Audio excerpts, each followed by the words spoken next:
Hello बच्चों, class 10 CBSE. तो हम लोगों ने एक प्लेलिस्ट स्टार्ट किया हुआ था जिसके अंदर हम बायोलॉजी के सारे चैप्टर्स को कवर कर रहे हैं।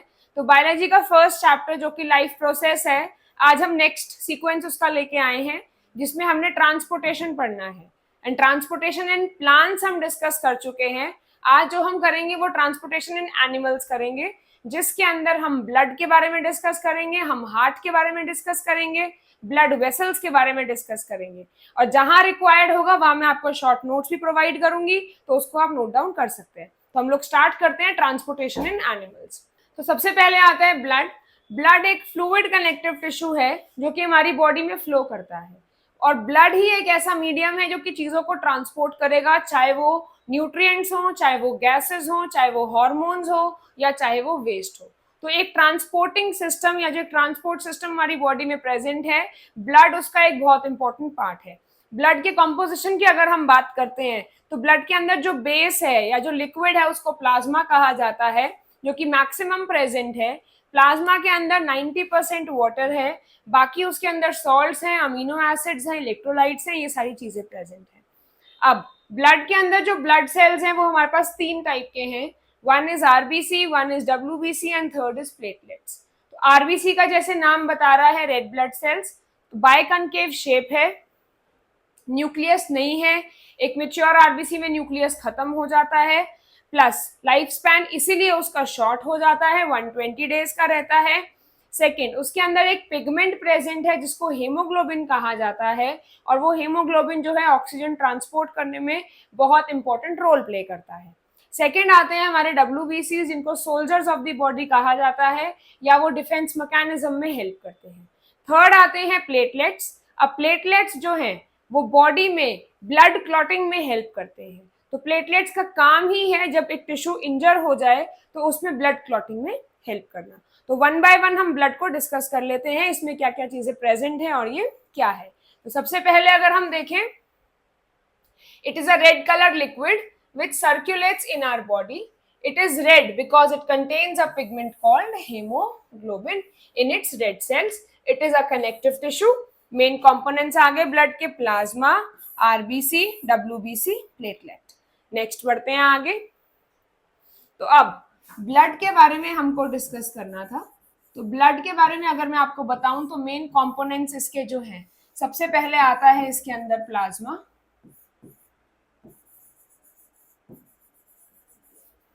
ब्लड सेल्स अगर मैं बात करूं तो आरबीसी, डब्ल्यूबीसी और प्लेटलेट।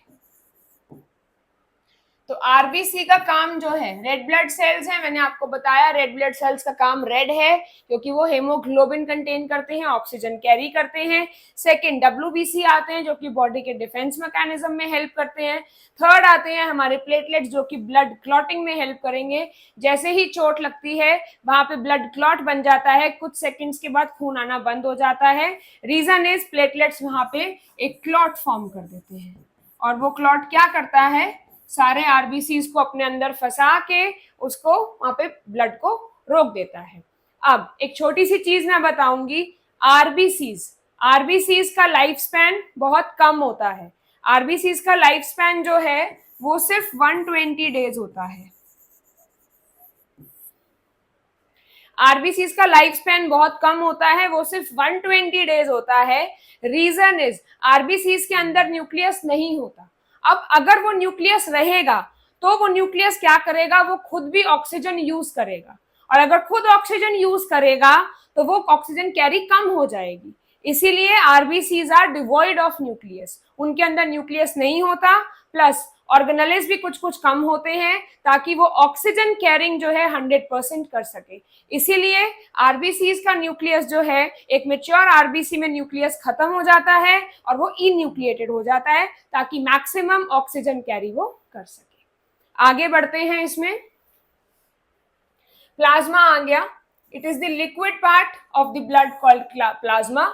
प्लाज्मा अगर देखा जाए तो कलरलेस है। रेड कलर जो आता है वो आरबीसी की हेल्प से ही आता है बिकॉज वो हेमोग्लोबिन कंटेन करते हैं। It mainly consist of water with many substances dissolve in it. अब 90% वाटर है, बाकी और क्या प्रेजेंट है, proteins, digested food, common salt, waste like CO2, urea, and hormones. Plasma carries all these dissolved substances from one part to another part in the body. तो ये एक blood का सेक्शन दिखाया हुआ है, आर्टरी का सेक्शन दिखाया हुआ है जिसमें सारे ब्लड के एलिमेंट्स हैं. प्लाज्मा दिखाया हुआ है, आरबीसी, डब्ल्यूबीसी, प्लेटलेट सब दिखाया हुआ है. आगे चलते हैं. आरबीसीज आ गए. They are red in colour because उसके अंदर एक रेड पिगमेंट प्रेजेंट है, haemoglobin. They are the carriers of oxygen. It is haemoglobin in RBC which carries oxygen in the body. तो हेमोग्लोबिन बहुत इंपॉर्टेंट रोल प्ले कर रहा है oxygen carry करने का, प्लस कुछ फॉर्म वो CO2 की भी वापस लेके आता है. मैक्सिमम वो ऑक्सीजन कैरी करता है, CO2 का कुछ पार्ट हेमोग्लोबिन लेके आता है और कुछ पार्ट जो है वो प्लाज्मा में डिसॉल्व होके आता है. RBCs they are circular in shape. ऐसी शेप होती है, या तो ऐसे होते हैं या बाइकॉनकेव होते हैं. They do not have nuclei. RBCs have to be made quickly because they do not live very long. Each RBC cells live for 4 months. 4 months मतलब 120 days. मैंने आपको बताया था RBCs का लाइफ स्पैन 120 डेज कम क्यों होता है, क्योंकि उसमें न्यूक्लियस नहीं होता और क्विकली वो बनने होते हैं. Next, one reason for short lifespan of RBC is that they do not have nuclei. It has been estimated that about 3 million RBCs die every day, but 4 times are made in bone marrow every day. अब blood donation क्यों important है? Blood donation के पीछे एक बहुत important role है. बड़े लोग कहते हैं खून दे के आओ और खून बनेगा. तो उसका रीजन क्या है? उसका रीजन ये है कि 3 मिलियन आरबीसी एक दिन में खत्म होते हैं और उसके 4 टाइम्स आरबीसीज बनते हैं. तो बेटर है अगर आप ब्लड डोनेट करके किसी की लाइफ सेव कर रहे हैं तो आपकी बॉडी में और ज्यादा ब्लड फॉर्म होगा. तो इसीलिए जहां जरूरत लगे ब्लड डोनेशन करना चाहिए. When we donate blood to save life of a person, then the loss of blood from our body can be made up very quickly within a day. This is because RBCs are made very fast in bone marrow. Bone marrow में RBC बहुत जल्दी बन जाते हैं. Next चलते हैं. White blood cells आ गए. White blood cells को सोल्जर्स ऑफ द बॉडी कहा जाता है बिकॉज बॉडी में ये इन्फेक्शन वगैरह फाइट करते हैं. They protect us from diseases because they help us to fight against germs and other foreign bodies which cause diseases. Some white blood cells can eat up germs like bacteria which causes disease. Other white blood cells make chemicals called antibodies to fight against infections. तो वो fight भी करेंगे, वो आपका antibodies भी बनाएंगे, तो वो किसी ना किसी तरीके से बॉडी में जर्म्स को किल कर देते हैं. In fact white blood cells are called soldiers of the body because they protect the body from the attack of disease causing germs and other harmful material. They are either spherical in shape or irregular in shape. All WBCs have nucleus though the shape of nucleus is different in different types of WBC. WBCs in blood are much smaller in number than RBC. तो WBCs के भी types हैं क्योंकि उनपे अलग अलग shape के nucleus उसके अंदर प्रेजेंट है, अलग अलग टाइप के न्यूक्लियस उनके अंदर प्रेजेंट है. आगे बढ़ते हैं. तो ये सारे डिफरेंट टाइप्स ऑफ WBCs हैं. ऑल्दो इनकी शेप डिफरेंट है, शेप इन द सेंस इनके अंदर न्यूक्लियस डिफरेंट है, लेकिन ये सारे के सारे फंक्शंस करेंगे बॉडी के डिफेंस में. कोई एंटीबॉडीज बनाएगा, कोई एंटीटॉक्सिन्स बनाएगा, कोई जर्म सेल्स को किल करेगा. तो हर तरीके से ये सारे के सारे इन्वॉल्व होते हैं बॉडी के प्रोटेक्शन में, बॉडी के डिफेंस में. तो इनके टाइप्स एक बार आप देख सकते हैं, neutrophils, eosinophils, basophils, monocytes and lymphocytes. आगे बढ़ते हैं. नेक्स्ट आगे प्लेटलेट्स. प्लेटलेट्स जो है टाइनी फ्रेगमेंट्स हैं स्पेशल सेल्स की जो कि बोन मैरो में बनती हैं. They do not have nuclei. Most important function is they help in coagulation of blood. Coagulation of blood और क्लॉटिंग ऑफ ब्लड मींस जब चोट लगती है खून आना अपने आप बंद हो जाता है कुछ सेकंड्स के अंदर, अगर वो छोटी मोटी माइनर इंजरी है तो. रीजन इज प्लेटलेट्स काम करेंगे और वहां पे एक ब्लड क्लॉट बनाएंगे जिसके अंदर आरबीसीज आके फंस जाते हैं और ब्लड आना रुक जाता है.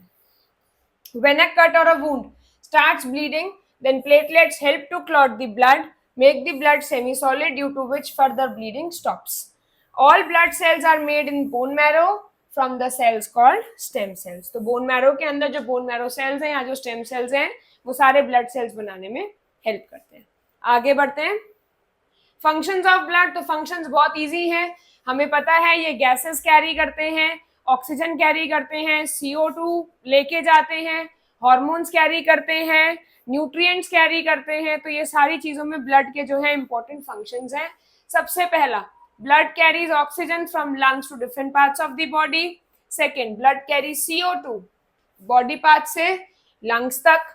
Next, digested food small intestine से सारे ब्लड सेल्स तक, बॉडी के सेल्स तक।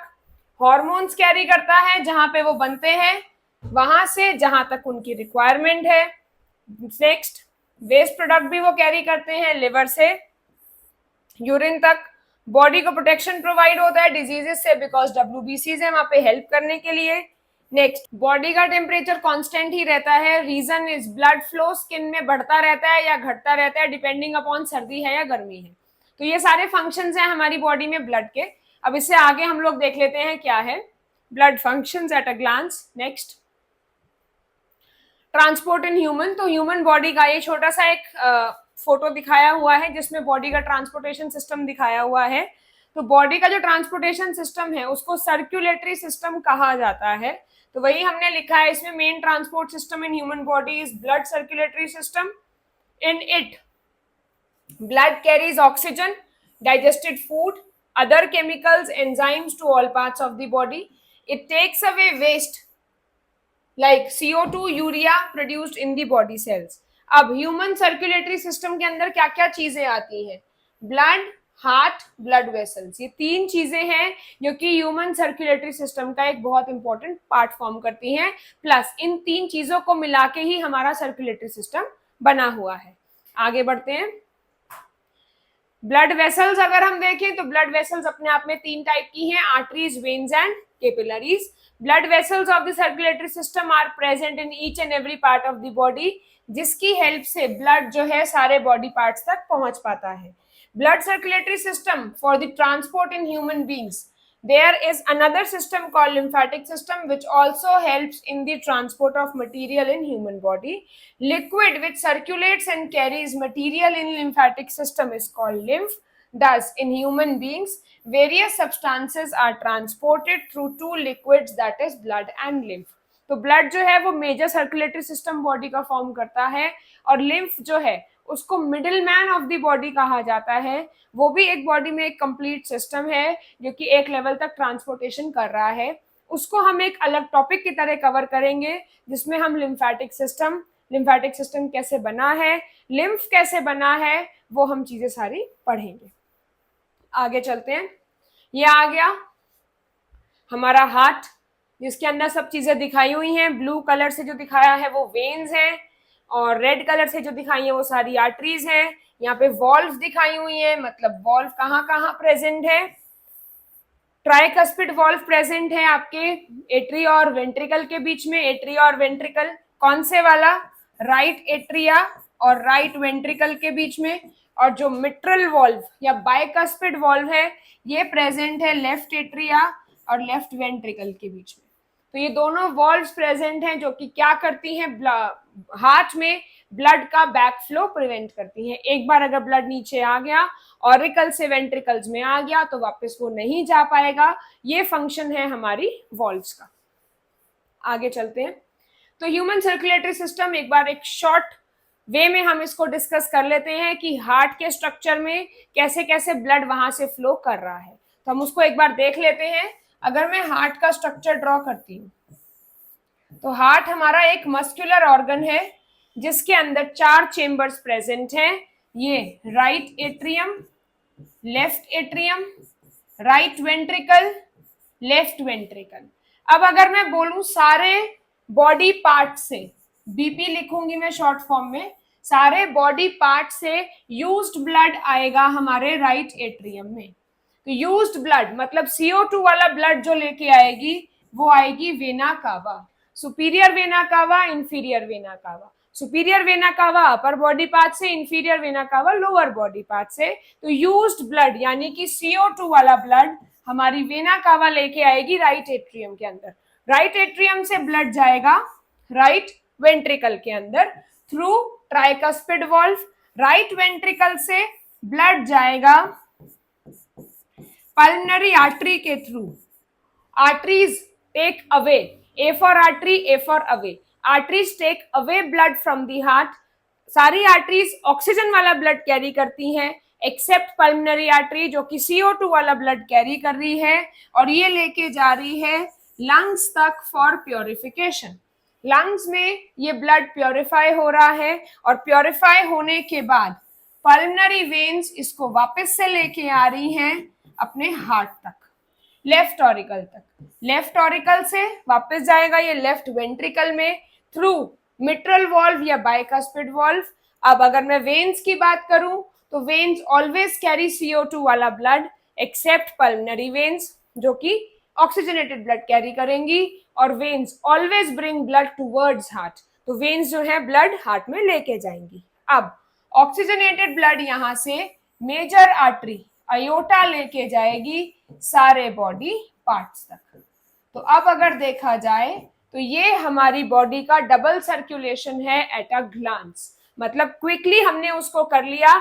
जहां बॉडी पार्ट्स इन्वॉल्व होंगे उसको सिस्टमिक सर्कुलेशन कहा जाएगा, जहां लंग्स इन्वॉल्व होंगे उसको पल्मनरी सर्कुलेशन कहा जाएगा.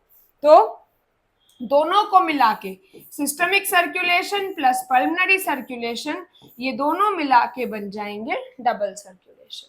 तो ये अब हमने पूरा डिटेल में डिस्कस करना है कौन सी आर्टरी ब्लड लेके आ रही है, कौन सी आर्टरी ब्लड लेके जा रही है. आगे बढ़ते हैं. आ गया. Various organs are heart, arteries, veins and capillaries. Blood भी सर्कुलेटरी सिस्टम का पार्ट है. तो human circulatory system consist of heart, arteries, veins, capillaries and blood. In human circulatory system, heart act as a pump to push out the blood. Arteries, veins and capillaries are the pipes जिनके अंदर blood carry होता है. Thus, 3 types of blood vessels are arteries, veins and capillaries. अब इनको हम detail में discuss कर लेते हैं. आगे बढ़ते हैं. Heart is roughly triangular in shape. बंद मुट्ठी के साइज का होता है, size of a clenched fist. पूरा मस्कुलर स्ट्रक्चर है. इसके ऊपर जो कवरिंग प्रेजेंट है वो पेरिकार्डियम है. डबल लेयर है. बीच में जो फ्लूइड प्रेजेंट है that is pericardial fluid. Size of our heart is about clenched fist. It has 4 compartments. इनको चेंबर्स कहा जाता है. अपर वालों को एट्रिया, नीचे वालों को ventricles. 2 atria receive blood from 2 main veins and 2 ventricles transport to entire body and lungs. ये हमने पीछे पढ़ लिया. Left atrium is connected to left ventricle through a valve V1 जिसको बोला जाएगा tricuspid valve. ये भी हम पीछे पढ़ चुके हैं. Right ventricle, right atrium, right ventricle के साथ through V2 जिसको bicuspid कहा जाएगा. Valve का function very important. Valve prevent the backflow of blood into atria when the ventricles contract to pump blood out of the heart to rest of the body. This is because when ventricle contract, valve V1 and V2 close automatically so that blood may not go back into the atria. तो जैसे ही ventricles contract करेंगे blood बाहर निकलेगा, blood का backflow ना हो इसलिए valves बंद हो जाती है. आगे चलते हैं. Arteries, veins and capillaries are a kind of thin pipes जिसके अंदर blood flow कर रहा है इसलिए इनको blood vessels कहा जाता है. डिफरेंस आ गया. आर्टरीज की वॉल्स थिक होती हैं. थिक रीजन इज वो ब्लड कैरी करती हैं away from heart. They have thick walls because blood जो है वो हाई प्रेशर के अंदर हार्ट में से निकलेगा सारे बॉडी के पास जाने के लिए. तो main blood emerge from the heart to left ventricle of the heart through valve V3. Main artery aorta is connected to left ventricle through valve V3. Main artery carries oxygenated blood from left ventricle to all parts of the body. Another artery called pulmonary artery is connected to right ventricle of the heart through another valve V4. Pulmonary artery carries deoxygenated blood from right ventricle to lungs. तो हमने पढ़ लिया कि right ventricle से निकलेगी pulmonary artery और left ventricle से निकलेगी aorta.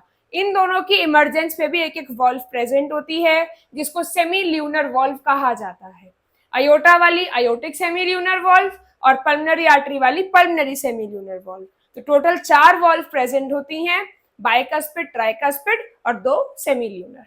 आगे बढ़ते हैं. कैपिलरीज एक्सट्रीमली थिन है.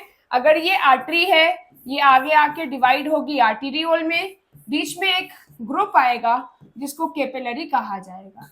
ये कंबाइन करके बनाएगी वेन्यूल, फाइनली बनेगी वेन.